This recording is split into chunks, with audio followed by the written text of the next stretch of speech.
Hello dear students, मैं mister धाकड़ आप सभी का मेरे इस ऑफिशियल यूट्यूब चैनल पर हार्दिक स्वागत करता हूं। और आज की क्लास में हम ग्रामर के बारे में बातचीत करेंगे। ग्रामर क्या होती है, ग्रामर को सीखने के इम्पोर्टेंट स्टेप्स कौन कौन से हैं, या फिर ग्रामर कहां से हम स्टार्ट करें और ग्रामर सीखने के हमें क्या क्या बेनिफिट्स मिलेंगे। ये सारी चीज़ें आज की इस क्लास में बिल्कुल हम स्टेप बाय स्टेप डिस्कस करने वाले हैं। अब देखो, सबसे पहले अगर हम बात करें कि ग्रामर क्या होती है, तो किसी भी लैंग्वेज को, और मैं पर्टिकुलर इंग्लिश की बात कर रहा हूं, किसी भी लैंग्वेज को सीखने के लिए जो प्रोसेस होता है वो ग्रामर से होकर गुजरता है। अगर आप इंग्लिश को फ्लुएंट बोलना चाहते हैं, लिखना चाहते हैं, समझना चाहते हैं, ये इंपॉर्टेंट है, इसके एरर को आइडेंटिफाई करना चाहते हैं, तो ग्रामर की नॉलेज आपके लिए अत्यंत आवश्यक है। सबसे इंपॉर्टेंट है कि आपके पास ग्रामर होनी चाहिए। अगर इंग्लिश की ग्रामर आप जानते हैं तो इंग्लिश को आप अच्छी तरीके से समझ सकते हैं, शुद्ध रूप से बोल सकते हैं, शुद्ध रूप से सुन सकते हैं, पढ़ सकते हैं। सारी चीजें डिपेंड करती है आपके ग्रामर पे। लेकिन अभी जो मैंने कहा, इसको थोड़ा ध्यान से एक बार फिर से सुन लो। किसी भी लैंग्वेज को समझने के लिए, उसे सुनने के लिए, बोलने के लिए, फिर लिखने के लिए ग्रामर की नॉलेज सबसे ज्यादा इंपॉर्टेंट है। अब देखो, इसी के अपोजिट में एक और एग्जांपल आपको देना चाहता हूं कि कई सारे ऐसे कैंडिडेट भी हम देखते हैं जिनको इंग्लिश ग्रामर की बिल्कुल नॉलेज नहीं है, लेकिन फिर भी वो अच्छी तरीके से इंग्लिश में बातचीत करने में सक्षम है। इसके अलावा वो बिल्कुल फ्लुएंट इंग्लिश का यूज कर लेते हैं। वो अच्छी तरीके से, उनके पास इंग्लिश में फ्लुएंसी क्यों है, इसका मैं आपको रीजन बता रहा हूं कि वो अच्छी तरीके से इंग्लिश में, उनका कम्युनिकेशन स्किल किस तरीके से उन्होंने डेवलप कर रखा है। देखिए, उनका जो इन्वायरमेंट है ना, उनका जैसे friend circle, family circle, relative circle, उनका कंप्लीट इन्वायरमेंट इंग्लिश से रिलेटेड है। वो मॉर्निंग में, इवनिंग में, नून में, या फिर जब भी, जहां पर भी, जिस भी लोकेशन में वो जाते हैं, इंग्लिश उनको सुनने को मिलती है। उनका धीरे धीरे रिप्लाई देने का प्रोसेस इंग्लिश में बदल गया। उनकी टंग लैंग्वेज होने की वजह से वो, उनके पास इंग्लिश अपने आप में वो फ्लुएंसी देने लगती है। जिस तरीके से हम हिंदी में बातचीत करते हैं ना, अभी जैसे मैं हिंदी बोल रहा हूं, लेकिन फिर भी मेरे पास, मतलब हिंदी ग्रामर के बारे में मेरे पास कोई नॉलेज नहीं है, फिर भी मैं हिंदी बोल पा रहा हूं और अच्छी तरीके से शायद मैं फ्लुएंट हिंदी बोल रहा हूं, आप सुन पा रहे हैं मुझे। मैं हिंदी बोलने का मेरे पास भी एक ही रीजन है कि मेरा environment, friend circle, family circle, college circle, school circle, जहां भी मतलब मेरी कनेक्टिविटी है ना, मोस्टली यूज हो रही है हिंदी लैंग्वेज। इसी वजह से मैं हिंदी बोल पा रहा हूं। तो ये मैंने बता दिया आपको कि जिस तरीके से हमारा इन्वायरमेंट होता है, जैसे हम जिस भी इन्वायरमेंट में रहने लगते हैं, वहां की जियोग्राफिकल लैंग्वेज, उसका हम इस्तेमाल डे बाय डे फिर करने लग जाते हैं। क्योंकि सुनते हैं, वापस रिपीटेशन होता है, फिर सुनते हैं, रिपीटेशन होता है, और वो हमारे एक हैबिट बन जाती है। अब देखो, अगर जैसे मान लीजिए मुझे हिंदी के पेपर को क्वालिफाई करना है, या उन कैंडिडेट्स को इंग्लिश का पेपर क्वालिफाई करना है जिनके पास ग्रामर नहीं है, ना तो वो क्वालिफाई कर पाएंगे, ना मैं क्वालिफाई कर पाऊंगा। मैंने स्टार्टिंग में कहा था कि किसी भी लैंग्वेज को अगर शुद्ध रूप से जानना है ना, उसको समझना है, तरीके से लिखना है, बोलना है, जनरल एरर के क्वेश्चन को आइडेंटिफाई करना है, सबसे इंपॉर्टेंट तो फिर ग्रामर होगी। क्योंकि ग्रामर हमें क्या सिखाती है, किसी भी लैंग्वेज के रूल होते हैं ग्रामर के अंदर, वो रूल्स हमें कंप्लीट करते हैं, उसको, उसकी शुद्धता के बारे में हमें सारी नॉलेज देने की वो कोशिश करते हैं। अब देखो, ग्रामर को सीखने के कौन कौन से इंपॉर्टेंट स्टेप्स होंगे, यहां से कहानी स्टार्ट कर रहा हूं मैं। अगर आप जैसे नॉर्मल लाइफ के लिए इंग्लिश सीखना चाहते हैं तो practice is the best way to communication skill. लेकिन प्रैक्टिस भी दे, अगर इन्वायरमेंट आपका हिंदी जियोग्राफिकल इन्वायरमेंट है, या फिर आपका लोकल जियोग्राफिकल, जहां से भी आप बिलोंग करते हैं, तो फिर आपके लिए प्रैक्टिस भी बहुत महंगी साबित हो जाएगी। कहां तक प्रैक्टिस करोगे? 1 घंटे प्रैक्टिस करोगे, बाकी 23 घंटे आपके इन्वायरमेंट, वो 1 घंटे का डिस्टर्बेंस आपको बिल्कुल एडजस्टेबल होने ही नहीं देगा, क्योंकि 23 घंटे आपको बिल्कुल डिस्टर्ब करेंगे। तो प्रैक्टिस भी आप नहीं कर सकते। अगर आपने ग्रामर को तरीके से जान लिया, फिर आप खुद के साथ प्रैक्टिस करो, तरीके से प्रैक्टिस करो, शुद्ध रूप से बोलने की कोशिश करो। अब देखिए, इंग्लिश को सीखने के हमारे इंपॉर्टेंट स्टेप्स कौन कौन से हैं, वो मैं आपको स्टेप बाय स्टेप बताऊंगा। अगर आपने ये 3-4 स्टेप्स जो मैंने बताए, अगर ये फॉलो किए, 100% यू विल लर्न इंग्लिश। आप इंग्लिश सीख जाओगे, देयर इज नो डाउट।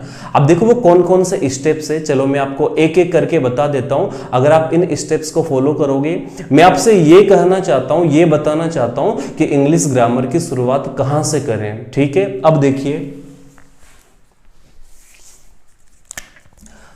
सबसे पहले हमें वोकेब आनी चाहिए। जिस भी लैंग्वेज के हम शब्द बोलना चाहते हैं या सेंटेंस बोलना चाहते हैं, फ्रेज क्लोज जो भी होगा, वोकेब यानी कि कई सारे इसके वर्ड्स आने चाहिए। और वोकेब के ऊपर मैंने अलग से एक वीडियो बना रखा है कि वोकेब को किस तरीके से याद करें, what are the best ways to memorise the vocabulary. Mnemonic से याद करोगे या रूट वर्ड से या विजुअलाइजेशन से, एसोसिएशन, डिसएसोसिएशन, इसके अलावा जो भी ट्रिक्स इंपॉर्टेंट है वो सारा मतलब मैंने कंप्लीट एक वीडियो में बनाया है। उसका आपको लिंक डिस्क्रिप्शन बॉक्स में मिल जाएगा। इस वीडियो में आप देख सकते हैं, डिस्क्रिप्शन बॉक्स में उसका लिंक मैं डाल दूंगा कि वोकेब को किस तरीके से याद करें।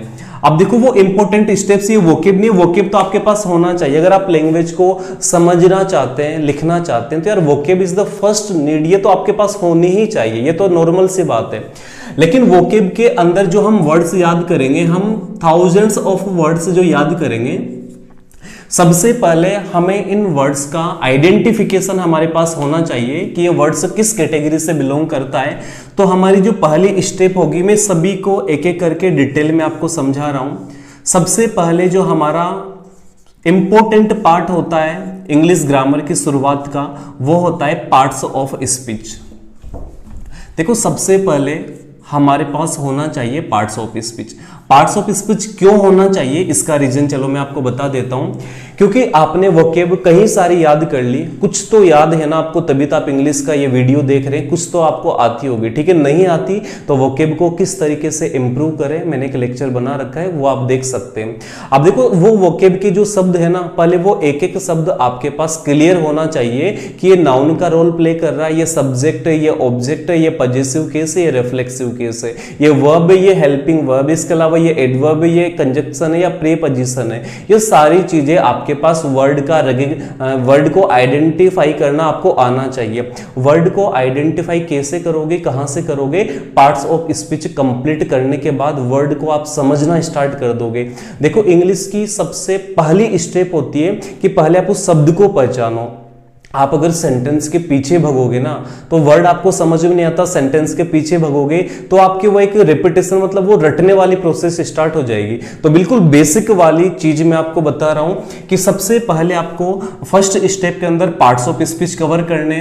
इसके अंदर जैसे नाउन या फिर pronoun, verb, adverb, conjunction, preposition, कई सारे मतलब हमारे टोटल 8 पार्ट्स ऑफ स्पीच देखने को मिलते हैं। तो ये मैंने आपको पहली स्टेप बता दी, क्योंकि किसी भी सेंटेंस के जो टुकड़े होते हैं ना पार्ट्स ऑफ स्पीच, वो आपको अगर आ गए ना, आप फिर उनसे कुछ भी बना सकते हो। आपको मतलब ये चीजें समझने में बहुत ज्यादा आसानी फिर होने वाली है। अगर ये नहीं पढ़ोगे, कहीं से भी पढ़ोगे, अगर ये पार्ट्स ऑफ स्पीच से शुरुआत नहीं की तो शायद नहीं सीख पाओगे, ठीक है। अगर सीख पाओगे तो काफी ज्यादा देरी के बाद, ये सिंपल वे है और बिल्कुल स्मार्ट तरीका है कि पार्ट्स, और देखो साइंटिफिक तरीका मैं आपको बता रहा हूं कि ये आपको शब्द सीखने पड़ेंगे।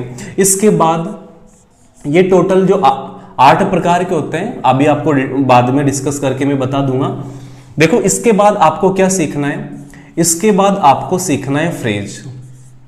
देखो फ्रेज क्या होते हैं, ग्रुप ऑफ वर्ड्स। जो हमारे ये वर्ड्स होंगे ना, ये टोटल पार्ट्स ऑफ स्पीच के टुकड़े, noun, pronoun, verb, adverb, preposition, conjunction, interjection, ठीक है, एडजेक्टिव।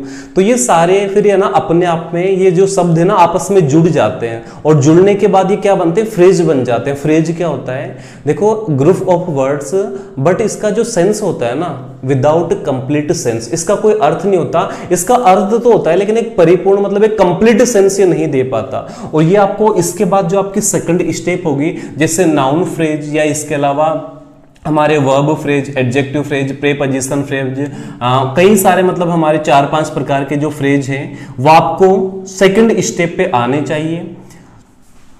इसके अलावा जो हमारी थर्ड स्टेप होती है इंग्लिश ग्रामर को सीखने की, इसके बाद हमें क्लोज की जानकारी होनी चाहिए। अब क्लोज क्या होते हैं, जैसे डिपेंडेंट, इंडिपेंडेंट, ये क्या होते हैं। क्लोज का सेपरेट वीडियो, फ्रेज के वीडियो, पार्ट्स ऑफ स्पीच के डिटेल में आपको बिल्कुल सारे के सारे वीडियो धमाकेदार मिलेंगे।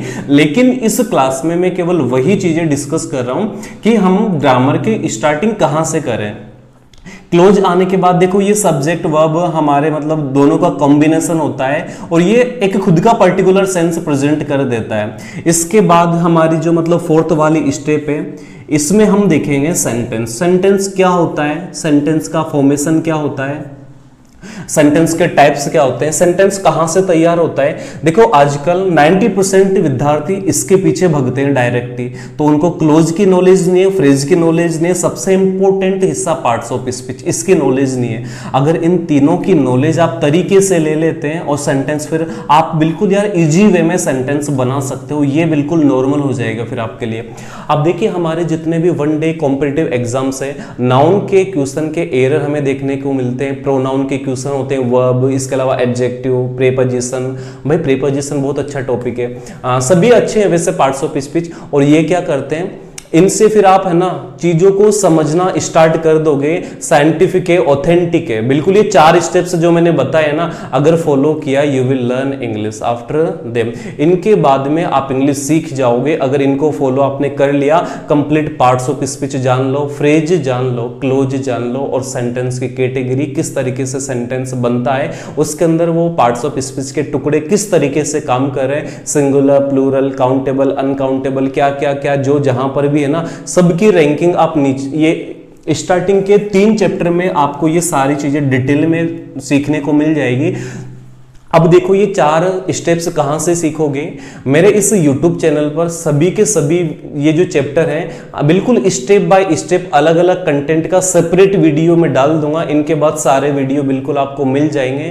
तो अगर आप इस चैनल पे नए हैं ना, तो चैनल को सब्सक्राइब कर देना और बेल आइकन को भी प्रेस कर देना, ताकि सभी वीडियोस के नोटिफिकेशन आपको तुरंत मिल जाए। तब तक के लिए जय हिंद।